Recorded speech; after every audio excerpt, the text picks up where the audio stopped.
सामान्य साथियों, सादर अभिवादन। आज की प्रेरक पावन प्रसंगावली में हम चर्चा करेंगे कि एक ऐसे यति यानी हिम मानव ने एक परम सिद्ध संत जो असाध्य रोग से जूझ रहा था, उसको हिमालयन जड़ी बूटियों से कैसे किया उस यति ने उपचार। ये सामान्य साथियों प्रकरण बड़ा रोचक, रोमांचक और अकल्पनीय सत्य घटना है जो पद्म विभूषण श्री एम जो महान परम सिद्ध संत हैं, उन्होंने अपने एक अनुभव यात्रा में संवाद सत्र में साझा किए।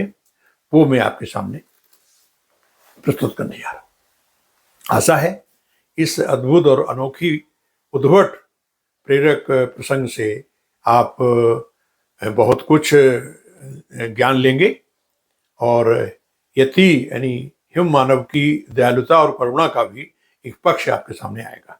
तो आशा है इस पूरी संवाद यात्रा में हमारी सहभागिता करेंगे। श्री एम के अनुसार उनके गुरु जो हैं वो महेश्वर नाथ जी, उन्होंने एक बार कैलाश की यात्रा का कार्यक्रम बनाया।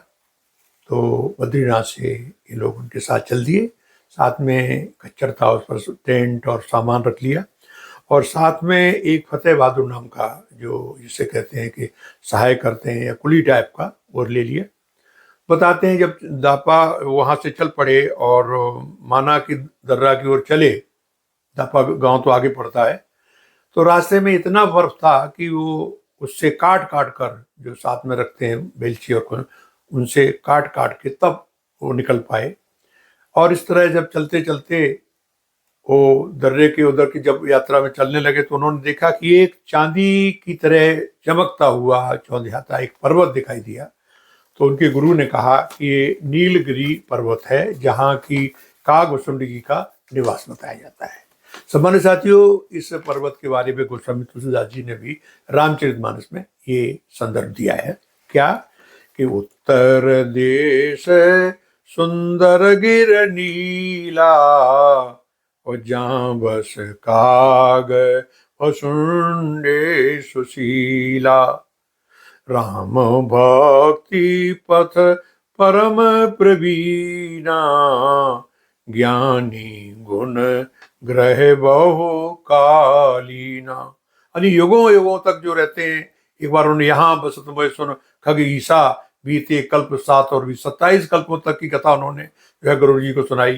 तो इस तरह बहुकालीन जो युगांतर हैं कागभूषण जी राम कथा के ये कहें प्रखर प्रवक्ता या ज्ञानी, वो वहाँ रहते हैं नील पर्वत पर।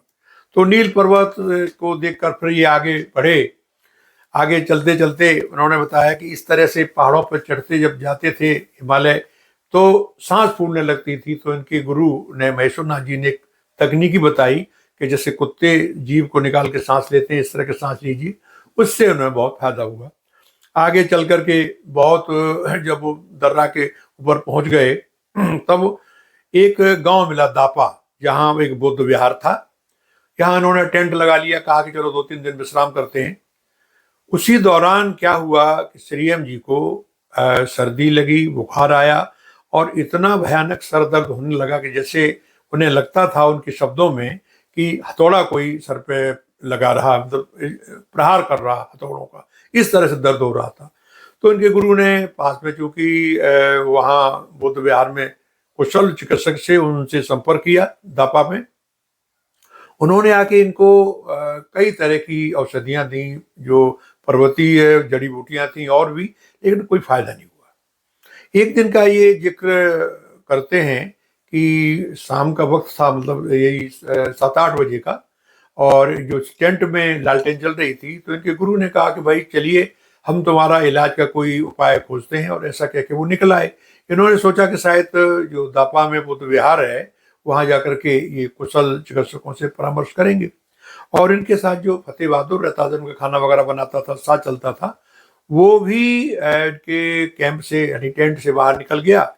तो उस समय ये कह रहे हैं कि हम चूंकि बीमारी की दशा में थे, दर्द हो रहा था, बुखार था, तो मुझे जैसे कुत्ते रेरियाते हैं इस तरह की किसी की आवाज़ सुनाई दी पूरी तरह से। तो उन्होंने कहा और थोड़ी देर में जब आँख खोल कर उन्होंने देखा, क्योंकि लालटेन जल रही थी, तो टेंट के मुहाने पर एक गोरिल्ला टाइप का खड़ा हुआ था कोई जीव, और जिसके जो है बाल बड़े सफ़ेद, जैसे ये कहा जाए मखमली मलाई की तरह। ये देख के भयभीत हुए। अब वो इनके अनुसार कि कुछ कहना चाह रहे थे लेकिन आवाज नहीं निकल रही थी। फिर रेरियाना और इनकी तरफ भागा दौड़ते, मतलब जिस तरह चलता है, आकर के कुछ उसके हाथ में ऐसी जड़ी बूटी थी मीठी मीठी बताते कि उनके मुंह में घुसेड़ दी, और घुसेड़ के दूसरे हाथ से ऐसा धक्का मारा कि इनके मुंह में अंदर चली जाए। ये कहते हैं उसका स्वाद तो बड़ा मीठा और कसैला था, लेकिन अंदर चली गई, और इतने करने के बाद वो तुरंत गेट से निकल गया, दरवाजे से। इतनी जब आवाज उसकी सुनी तो इतने में जो उनका फतेह बहादुर था भागता हुआ आया, और उनने बोला कि अरे महाराज कुछ हुआ तो नहीं, ये जो है मानव है, याति है, ये हम पहचान गए थे इसकी आवाज से। इन्होंने कहा कि कुछ नहीं हुआ। थोड़ी देर में इनके गुरु महेश्वर नाथ जी बड़े मुस्कुराते हुए आए और बोले कि हो गया आपका पुख्ता इलाज। इन्होंने कहा महाराज मैं समझा नहीं।